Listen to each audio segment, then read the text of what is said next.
the room now. So I just want to start by saying hello to everyone, and thank you very much for joining us. I know that webinars now, I think we all thought that we would be over webinars and we would be potentially meeting face to face, but unfortunately we are still in this situation. But that isn't to say that we haven't all adapted really well, and part of what we're going to talk about today is, you know, how we've moved forward in, you know, in working patterns. So this session very much is about Newcastle and about the Newcastle city and the wider North East region as a place to locate and to grow your business. We've seen in the past couple of years a real trend in companies looking further north, labelled Northshoring or reshoring, or whatever it is that you want to call it. But we've certainly seen a trend of companies knowing that they don't have to be in London or the South East to operate productively and to attract the best talent. Certainly over recent months, as you know, some of the new investment projects coming from overseas has seen a sort of decrease in numbers. We're seeing more and more companies, big corporates, look at consolidate their UK footprints. And we've already seen a few successful projects from Newcastle to actually build those bases in the city. So one of the most recent announcements around BT was that they were consolidating some of their UK office space, and Newcastle, after a competitive bid, has become one of 30 locations where they're actually going to invest millions and safeguard, 1,100 jobs, I think, in Newcastle, to actually build the sort of the workspace of the future, tech-enabled, collaborative, the ability to attract, retain the best talent, and work with flexible patterns.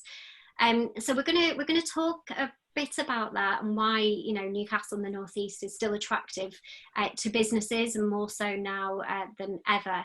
I'm delighted to have a real expert panel with me that will have that discussion.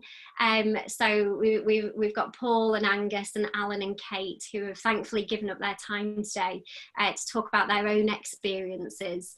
And we will open up to a few questions at the end of this 45-minute session. So I'll start by asking each of the panelists to do a quick intro. So we'll start with Angus to talk a little bit about himself and his sort of recent experiences of coming back to Newcastle, and then we'll pass on to Paul, Kate and Alan. So Angus, over to you, please. Thanks, Jen.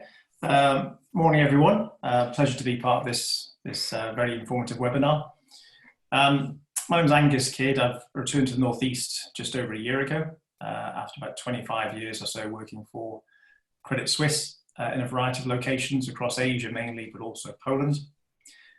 During that time, I set up and ran large 1,000-person operations across 2 locations in India, also in Singapore.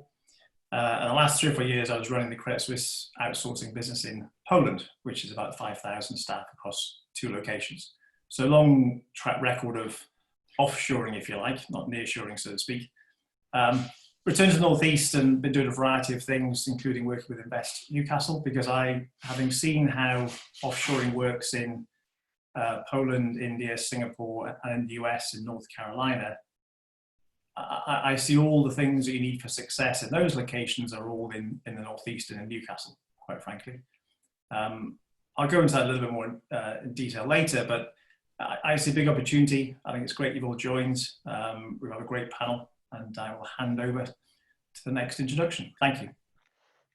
And that's over to Paul, who we said I've been asking Paul to do various events with me for a number of years. So Paul, I'm delighted that you can join us today as well. Thanks, Jen. I feel old now after that. Hi, I'm Paul Fellows. I'm currently the founder and CEO of a software business called Partnerize, based in Newcastle.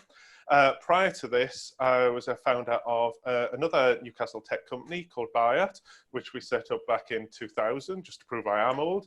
And we sold that business to a large US firm back in 2008.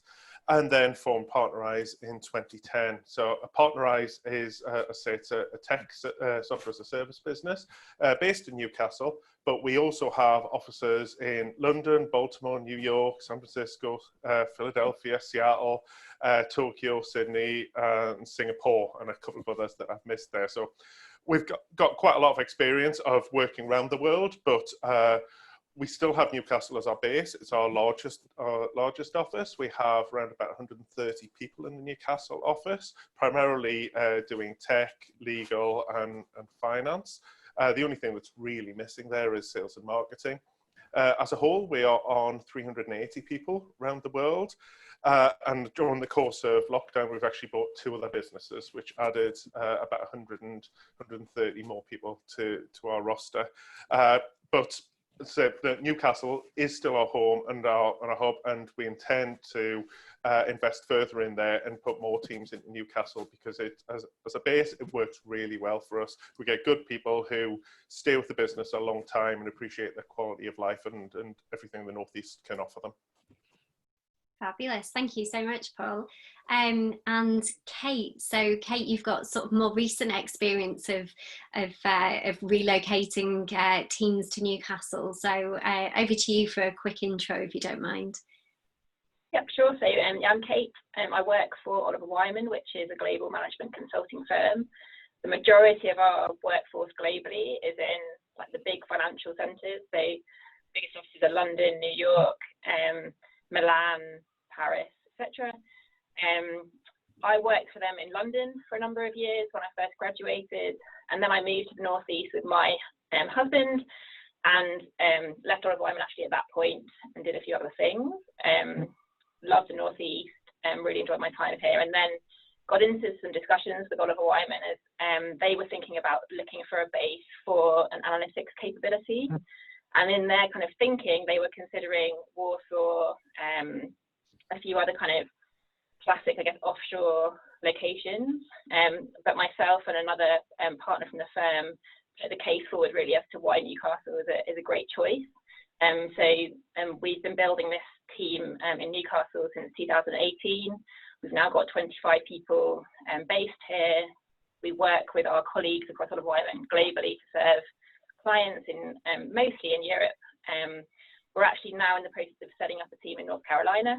So interesting, Angus, you mentioned that as the kind of to repeat the model for North America. There are some discussions around a similar kind of project in Asia.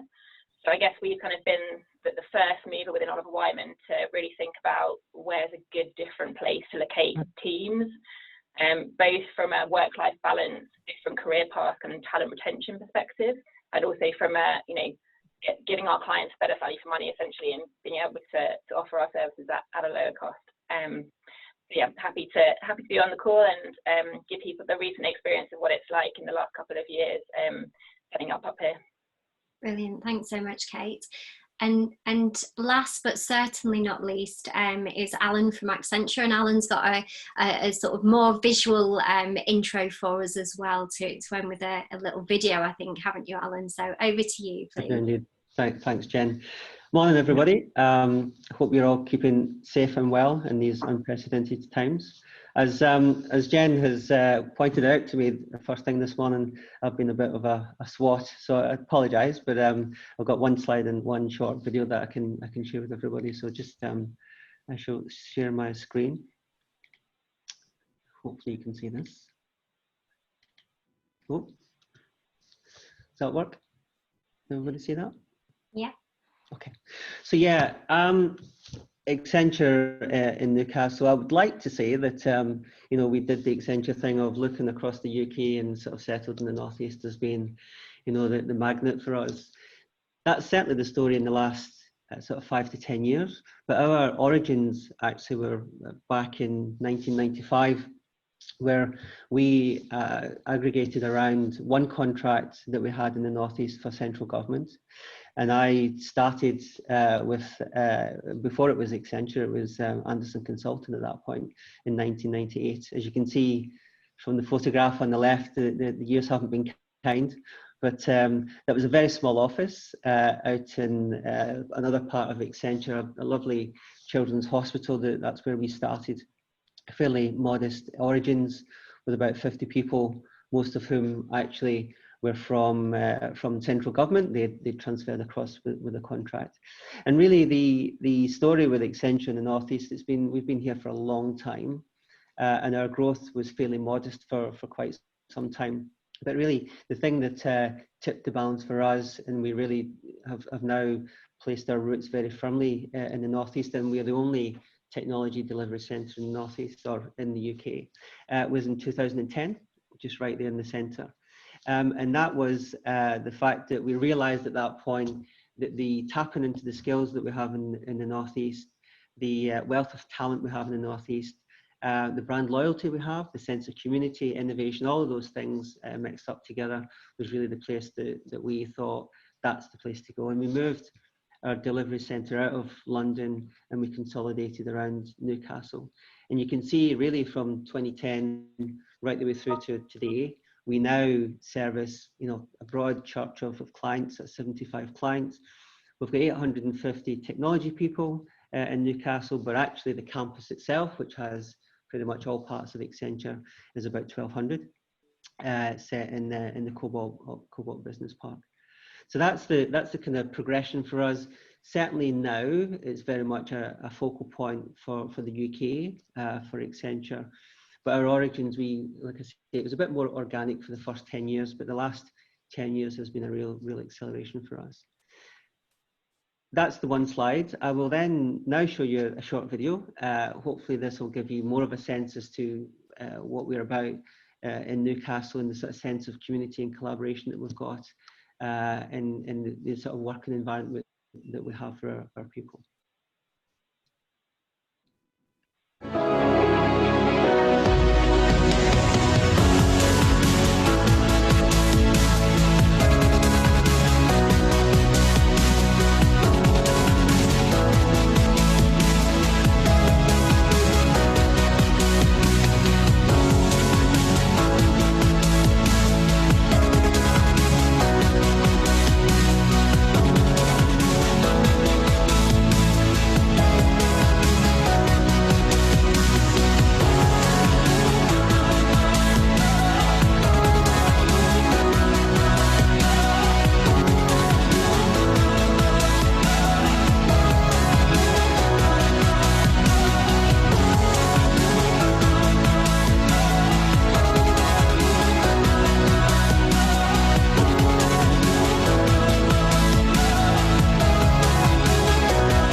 Oh, thanks so much for that, Alan. And I loved how quickly Mark made it from the reception area up to giving a presentation there.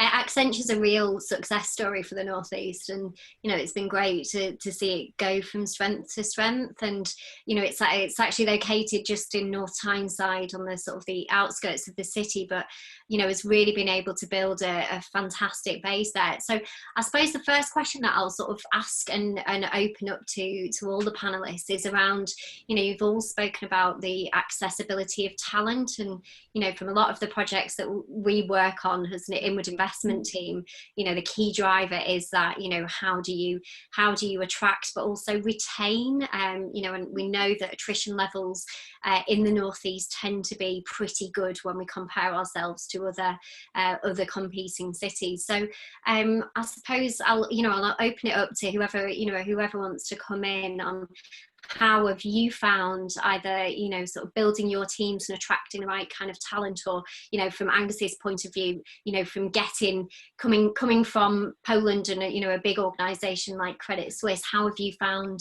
the kind of the Northeast in terms of that highly skilled accessible talent that we have here?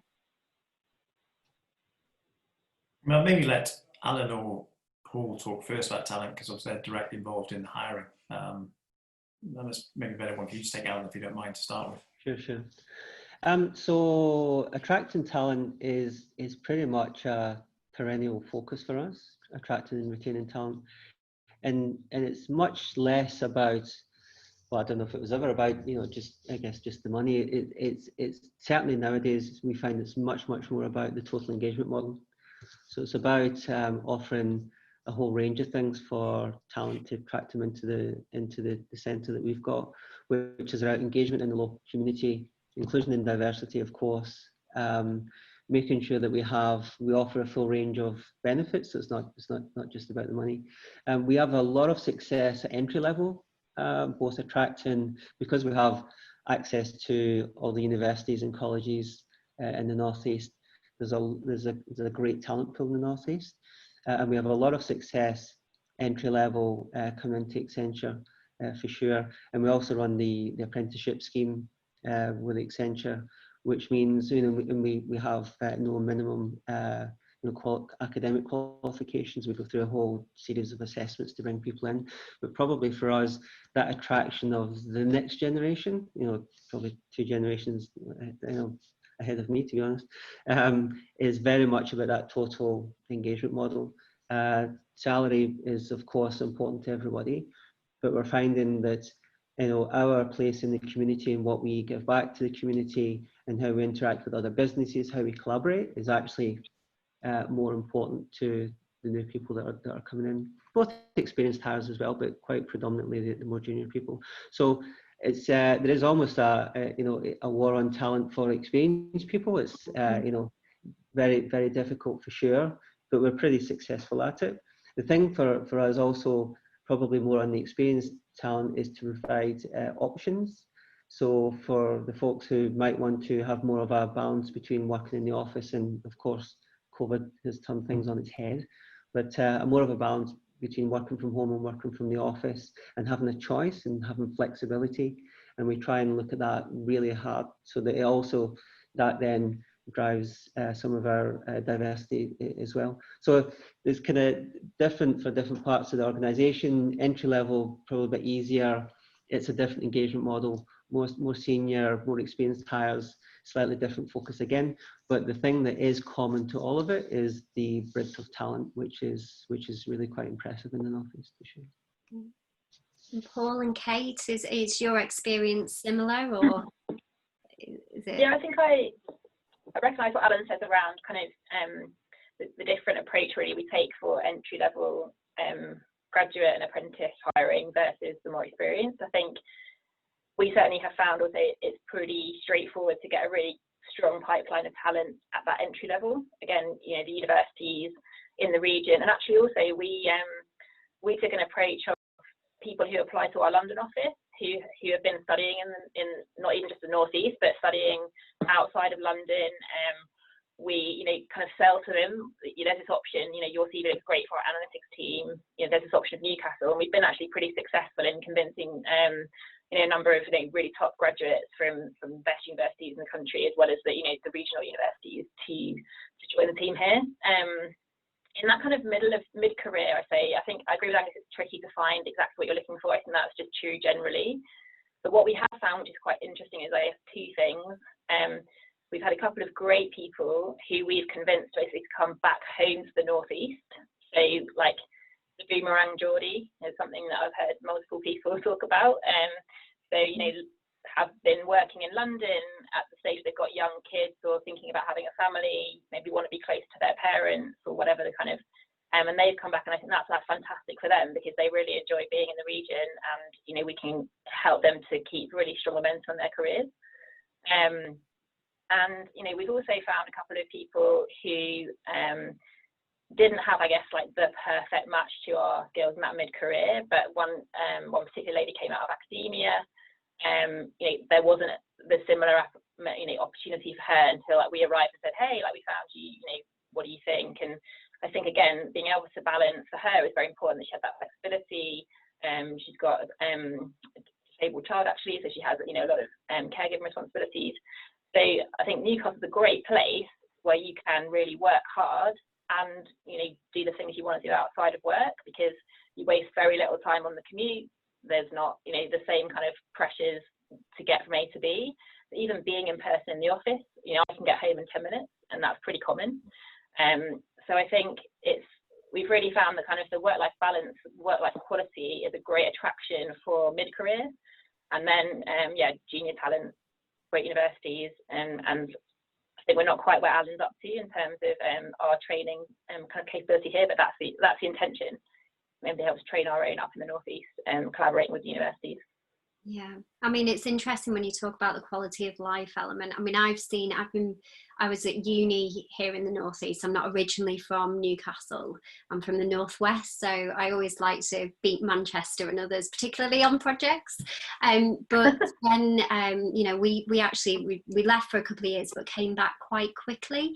And I've seen over the past, I hate to give away my age, but nearly 20 years since I graduated, one by one, each of our friends have come back. I mean, some of them have been in the fortunate positions of, having owned London properties, sold those, and then, bought their palatial, coastal or country mansions up here. And, as soon as they've reached that stage in their life of starting to, think about having a family and wanting that kind of work-life balance, and realising that, my commute time for many years was 7 minutes, which, it used to annoy me if I used to get stuck at a traffic light for an extra couple of minutes. So, and it is that, and I think lockdown has almost kind of caused that, to be even more important to employees. But talking about boomerang Geordies, I mean, Angus, you're the poster child at the moment for the boomerang Geordie. So do you want to, how do you feel about having come back here after growing up here?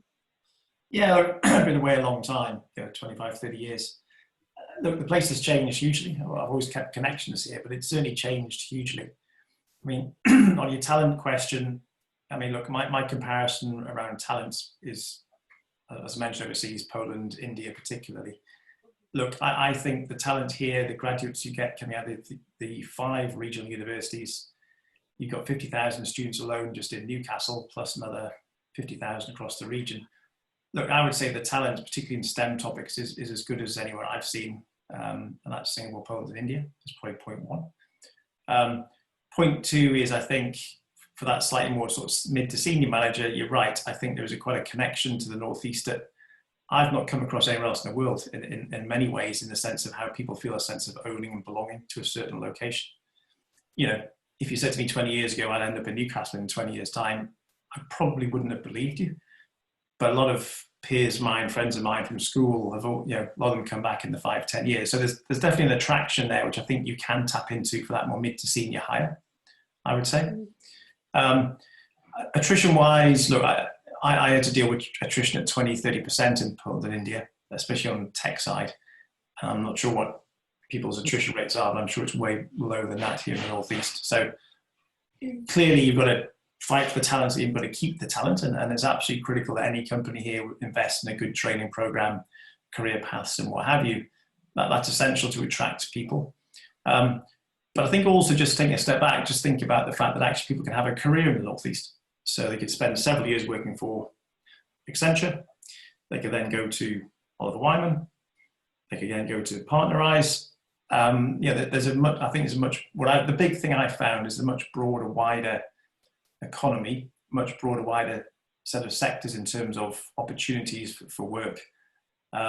I've been doing some work with several fintechs here, and the quality and skills within the fintechs in Newcastle is as good as anywhere. So very impressed, glad I came home. And look, I just see the opportunity beyond talent. It's around the connections, both across the Northeast, but to get to the Northeast are relatively good. I think you have pretty helpful local authorities, Invest Newcastle and other organisations who can make that transition pretty seamlessly. I think you also have good availability of real estate offices and what have you in a variety of locations. And very lastly, you've got a good price point, both for workforce and also real estate, and also for property if you're trying to attract that more senior manager. Yeah. So you've covered quite a few points there, Angus. I think in terms of the price points, it's worth pointing out that we do have a number of of grant programs as well for companies that are considering investing in the area, and we've been lucky enough to have those over a few years in different guises, and certainly it's never been a driver for companies to come here, but it can certainly help along the way. But going back to one of your other points, Angus, about connectivity, but also the ease of doing business here. We joked earlier that it does seem to be that there's 2 degrees of separation in the Northeast, and everybody knows everyone else. But what I found is when I've been bringing in potential, companies that are looking at the city and are not quite here yet, I pick up the phone to these guys and to others, to chief execs and MDs at some of the big and medium and small companies that we have. And all of them are more than happy to give up their time and to talk to companies about, working with them, but also how they work in the city. And I know that, Angus, you've been really sort of welcomed in, and you kind of got to know everyone again very quickly here. But I suppose moving on to Paul, how have you found that ease of business? Doing as you've grown from starting up right through scaling up here in the city. Without trying to work out too many of the other comments that other people have made, the connectivity is great, and I think Angus mentioned the local authority help, and much as we're in the centre of Newcastle now, we used to be out in the sticks over in South Shields under South Tyneside Council, who again they're a local authority who really invest in businesses and try and look after you, help you find offices, give grants, they'll supply furniture. The support network is great, and there are so many businesses that you can speak to them if you've got an HR challenge over on the West Coast. There's somebody about who's faced that exact one and can give you that help and that guidance. Yeah, and I suppose one of the other things that we find a lot in the Northeast is the kind of the international nature of the businesses. So all of you have spoken about your offices or your work overseas. The Northeast has long been one of the only UK regions with sort of a positive balance of trade. Okay, a lot of that rested on cars and pharmaceuticals going out of Nissan or Pharma out of Teesside, but I do feel like the region is is very outward looking. So I mean, does it benefit you or hinder you working overseas from your Newcastle base? Is it a smooth way of working for you guys? I think we've had some quite interesting experience. Kind of, I guess Ian Shipley and I, who founded the office, having lived in London for a long time. We don't have the same airport connections as London, clearly, but actually, we've been quite targeted around 2 things, really. One is, prior to COVID, setting the expectation with our clients that we don't need to always travel. So, there's almost like an old culture, which I think is changing very fast at the moment, around, do you always need to travel to do that business? So, for example, one of our earliest big programs of work was for a global bank that's working with their US team, and we managed to execute that, remotely when everyone was raising eyebrows at the possibility of that. And so I think COVID has actually really opened that up, and we can still quite easily go over for the odd trip. It just is, not so imperative to do that. And then I think we've also kind of targeted particular clients in places where the air connections are good. So Amsterdam, Dublin, various places where we had strong client footprint already.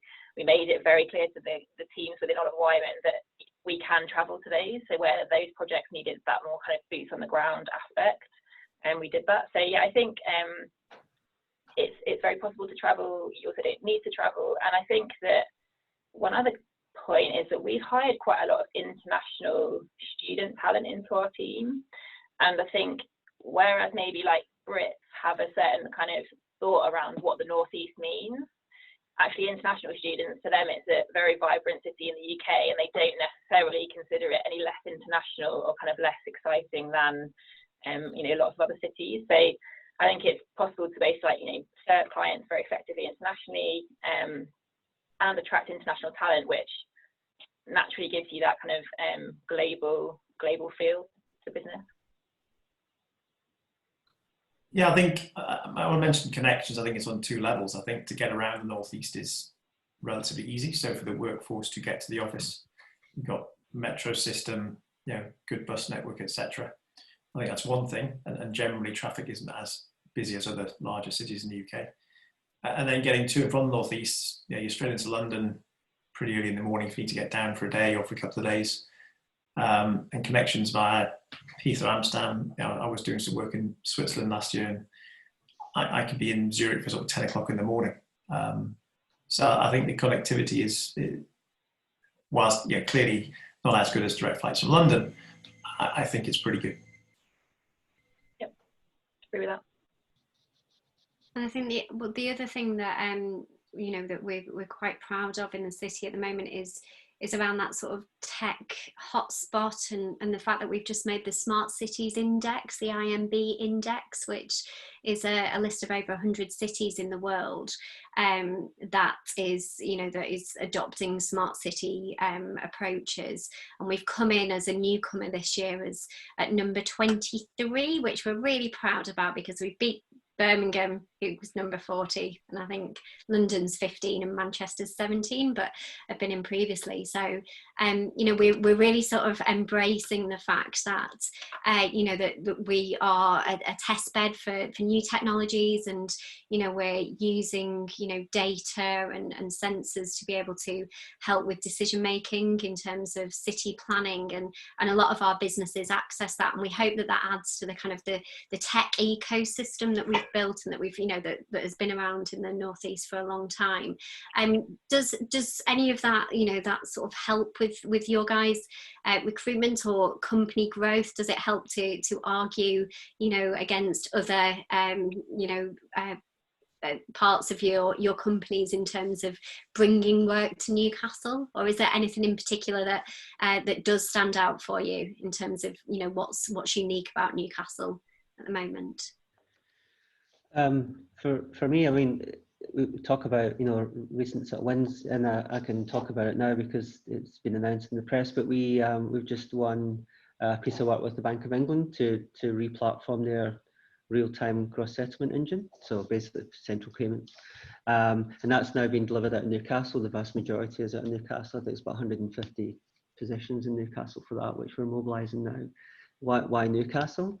We had discussions early on with the bank and internally with our client groups, and one of the reasons why Newcastle was, to go back to the point on talent, we defined what we termed within Accenture that we needed super devs, so people that had superb skills that had been built up over a number of years.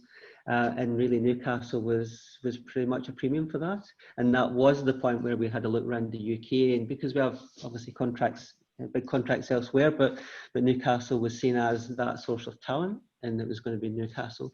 And then when you layer on the accessibility that Angus has talked about, and certainly now that we're in a COVID situation, actually There's more sponsorship to move more work to Newcastle, because it's seen that actually we've got on-site parking, which you don't have typically in London. It's actually more accessible. It's safer for people to travel in and out of work when they need to be in the office. So very specifically for us recently, it has been the talent piece, a little bit on price point, but then also the connectivity into Newcastle was a bit of a game changer in terms of what we then proposed to the Bank of England. Brilliant. And any more, and I've just posted that if anybody's got any questions for any of the panelists in the last few minutes that we've got, then please do post them on the Zoom chat. One of the other questions that I was going to ask in terms of, the city, how do your growth plans look, in terms of recent effects of, of COVID? Are you still looking at increasing your headcount, and do you think that, things will change dramatically going forward for you guys? Paul, I'll come to you first, if that's okay.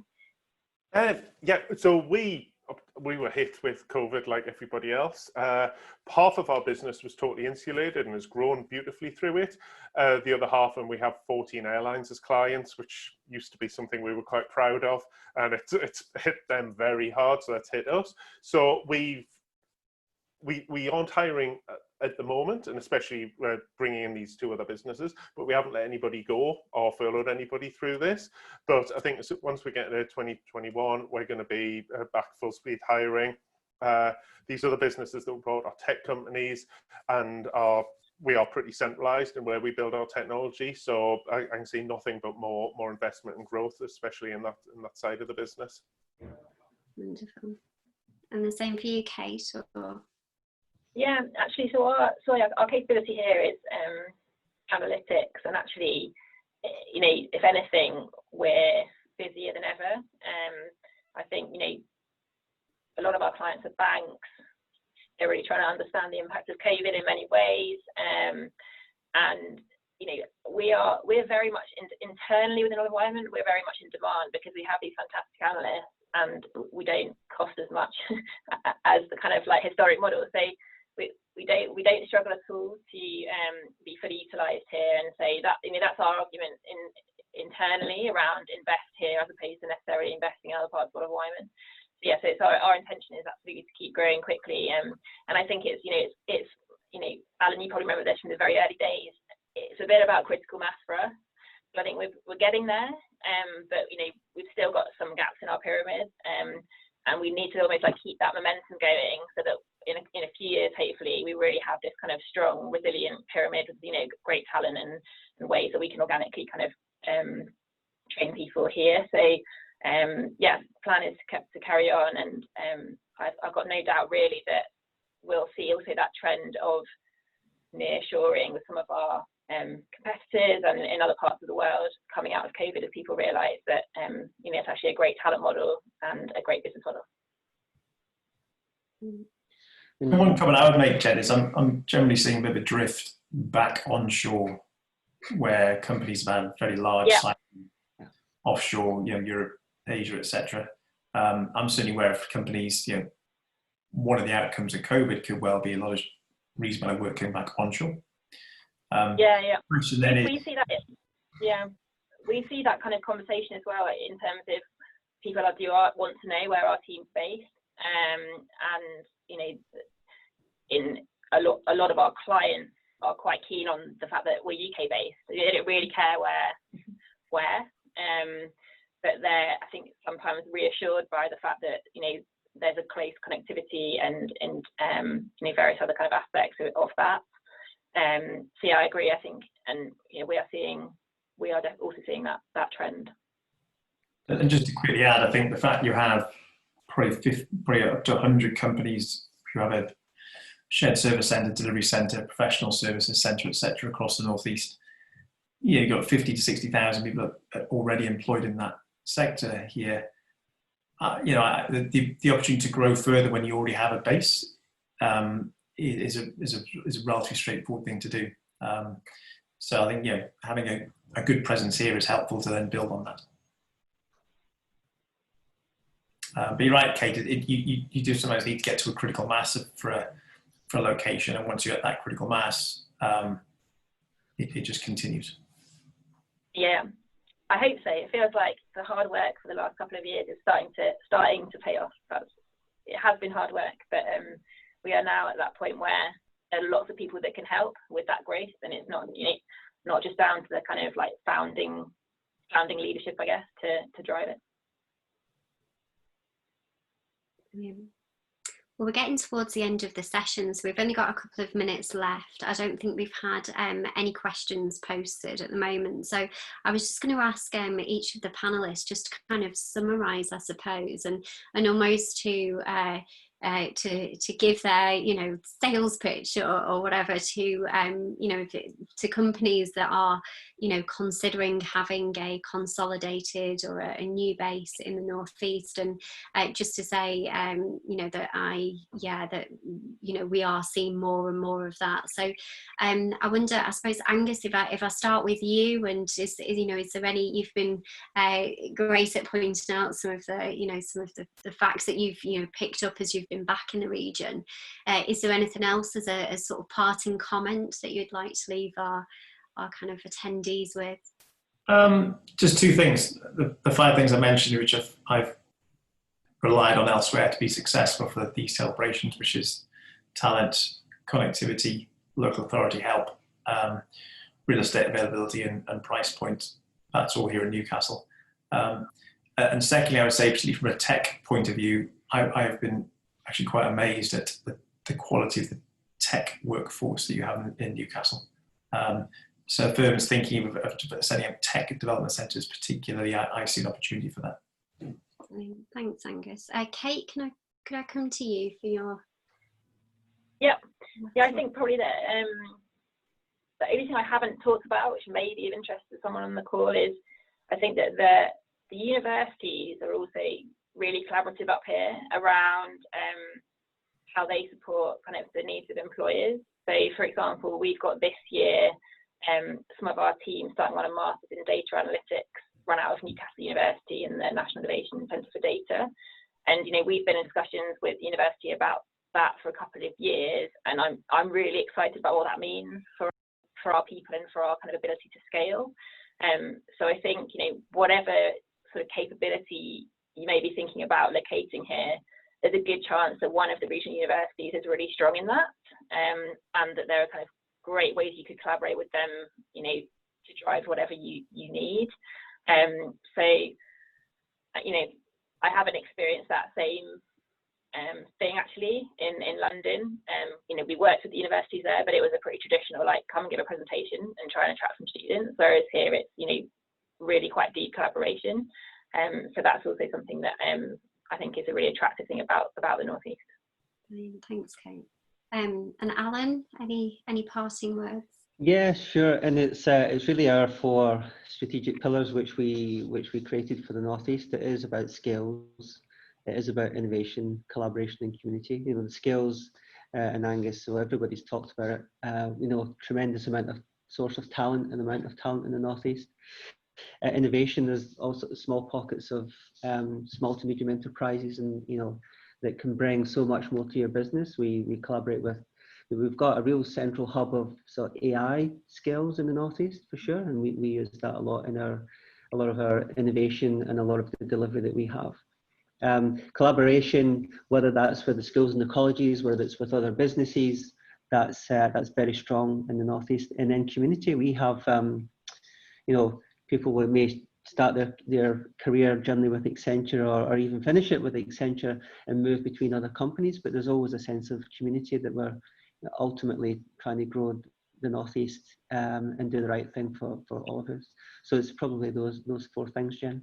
Brilliant, very concise. And Paul, finally, any last words? I'd love to think of something that hasn't been covered, but I'd probably just look at our investors who back the business. The 3 of our later stage investors are all over in the US, so they've been able to see how the business has grown and seen all the numbers, and they are right behind the productivity and the cost base that we have in Newcastle, and that's one of the big drivers and why they were so keen to invest. So hopefully that looks as a bit more of sort of objective validation of what everybody else has been saying. Yeah, that's great and really good point. So I think we're at the end of the session. So thank you to everyone for joining us, and a special thanks to Paul, Alan, Kate, and Angus for joining us as panelists. I hope you found it interesting. If anyone wants any further information about Newcastle, the wider North East, then please do get in touch. Me and my team and partners are always happy to talk you through what support is on offer, and what assets can help you, certainly in locating your business and helping it to grow here in the region. But I'll say goodbye to everyone, and hopefully we will pick up with each of you at some point soon. So thank you so much to everyone. Thank you. Yeah. Bye. Bye. Bye.